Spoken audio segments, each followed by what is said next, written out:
guys, it's Cyan and welcome back to my channel. I am super excited. I am finally uploading the video that you guys have all been waiting for. The hard facts, all the stats. I'm sharing everything with you guys today. It's been highly requested. Everyone wants to know the fine details of everything. So I'll be sharing all my test scores, my GPA, my extracurriculars, etc, etc, etc. A word on that. A lot of people tend to say that they don't want to share their scores, they don't want to share like their GPA and stuff because it doesn't give you a full picture of the application and it doesn't really accurately put you in context with other people who are applying because everyone's situation is unique to themselves. I absolutely agree with that.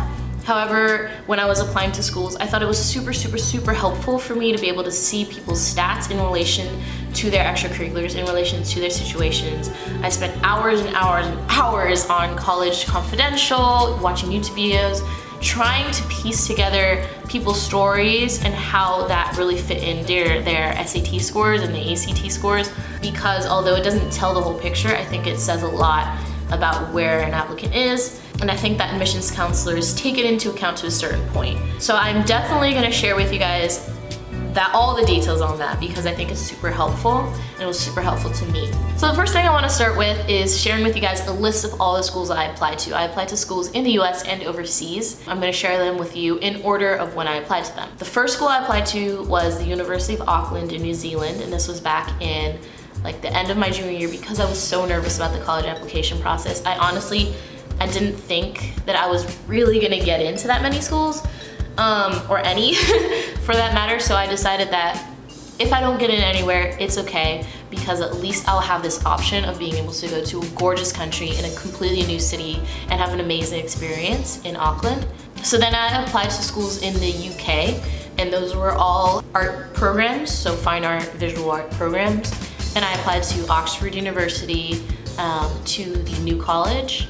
I applied to University College of London, Central St. Martin's, Chelsea School of Art, and Goldsmiths. Deadline for that was October 15th because I was applying to Oxford, and they have in-person interview process, and so they need a lot of time to process all the students and invite them before the decisions come out. Then the next school I applied to was Stanford University, and because I was submitting an art portfolio, if you submit a supplement, the deadline for early action is gonna be earlier. It's also gonna be October 15th so that they have time to process your work.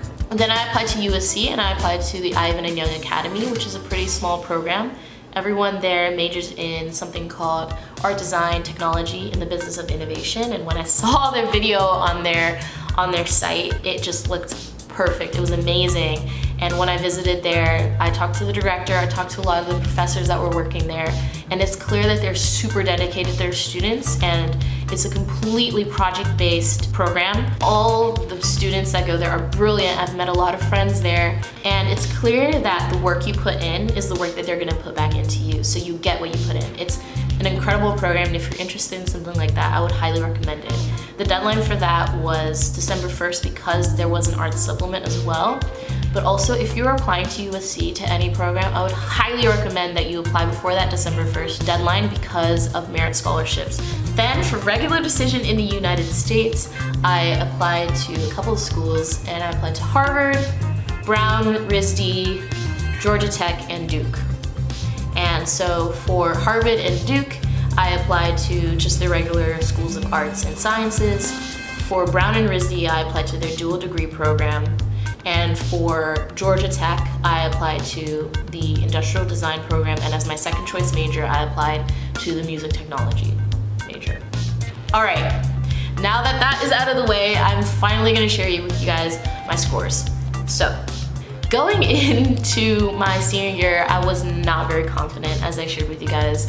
To kind of give you guys some context, the school I went to was the Westminster Schools in Atlanta, Georgia, which is a private school.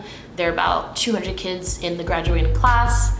I would say it's a pretty rigorous program, and everyone there strives to do their best, and it's incredibly competitive. So my GPA, I would say, was kind of what I thought was below average, to be honest, because we have a program called Naviance that our admissions counselors help with us to communicate and help research different schools. And so they have like a scattergram that puts you in context of all the other students that had applied to your schools in 3 years past.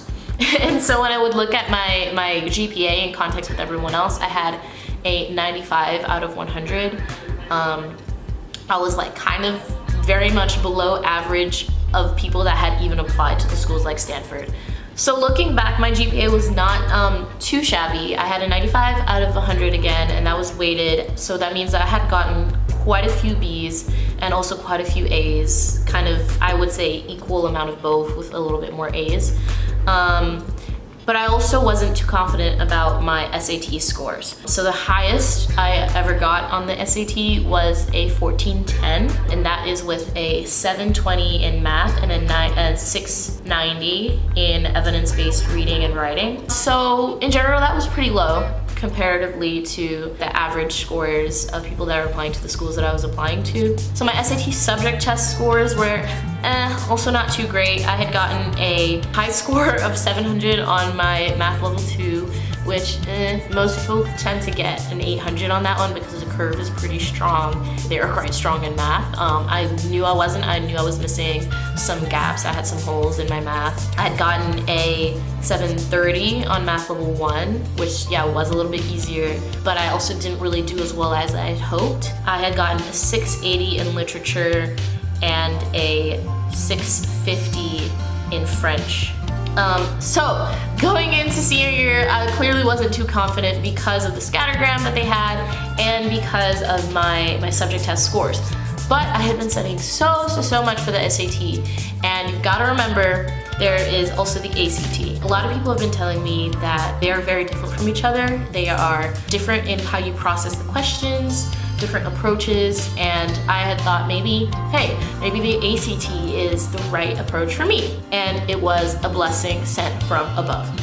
So my final grade for that was a composite score of 35. I had gotten a 34 in English, a 35 in math, a 35 in reading, and a 34 in science.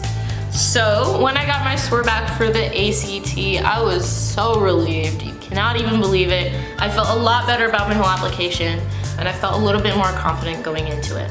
So one thing I would like to say is please don't stress about your test scores too much. I think that schools use test scores kind of broadly to be able to see, like, can this person take on the workload that we are going to give them? And as long as your score is within the range of their average for the school, for Stanford, I would say like around 30 to 35, 36, anywhere between there, even like 29, I think it's completely fine. They just want to see, like, in relation to everyone else that's going to come in, are you going to be able to take on what we're going to give you?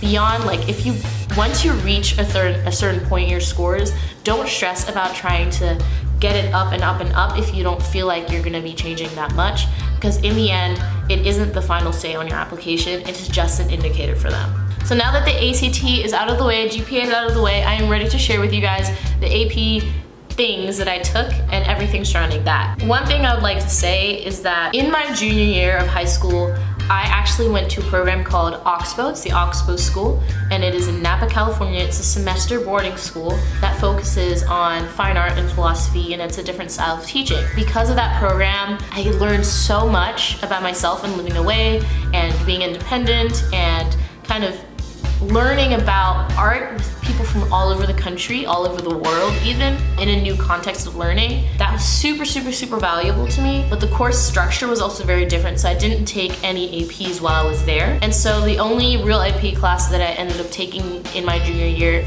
was AP English Literature, because that is the required English course for everyone at my school. And so the AP scores that I submitted to Stanford were kind of in context of that. I hadn't taken many AP courses. I had taken honors courses all throughout my high school career. I would say that they aren't as strong as maybe like the other applicants, but I did have that semester school abroad type of experience that backed that up in my situation. So there you have another example of how two applications can't really be compared just based off of the numbers, based off of the APs. So the scores that I did end up submitting were AP Studio Art 2D, English Literature and Composition, English language and composition, and AP French.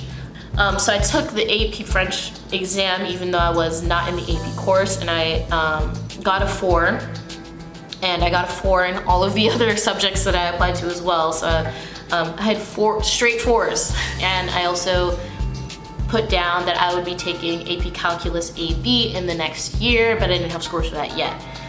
So my course load, I would say, in high school wasn't too rigorous, but I did have a kind of a unique perspective because of the boarding school program that I did, and that really played into my application and my story.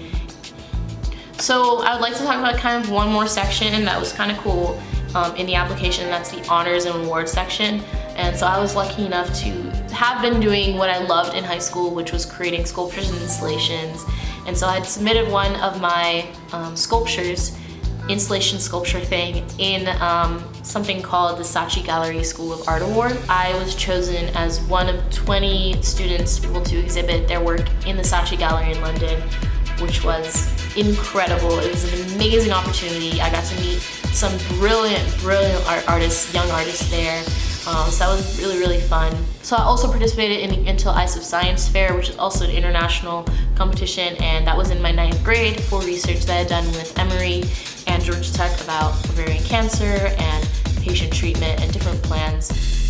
And so my research that I did with them was what brought me to that science fair competition. I also submitted my art to Scholastic, and I got a regional gold and silver key in my junior year. I had also at the time applied to Young Arts, which is a national association that it's incredible.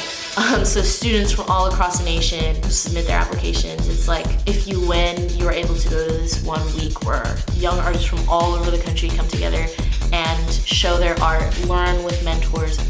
I have so much to say about this, and it's an incredible program. If you do any kind of art, performing art, visual art, anything, please apply. It's incredible, and you'll meet some of the best people in your field. I have so much love for that program, and so I was also a national winner for that, which I didn't hear about that until after my application was submitted, and so I had added that to my application later on through my admissions officer and my regional admissions officer. Yes, those were like the honors and awards. So hello you guys, I'm realizing that this video is getting really long. We're already at over 12 minutes, and I've only got over my test scores, my GPA, and my awards. So what I'm going to do is I'm going to cut this video here and make it into part 1 of my full application. And I have all of my second part, which is the extracurricular activities and my additional information section. It's all lined up. So what I'm going to do is I'm going to make a part 1 and a part 2. And yeah, so I'm here to say I'll see you guys in the next video. Please stay tuned, because extracurriculars is a really important and really fun section. Yeah, go check that out, and I hope you enjoyed the stats video.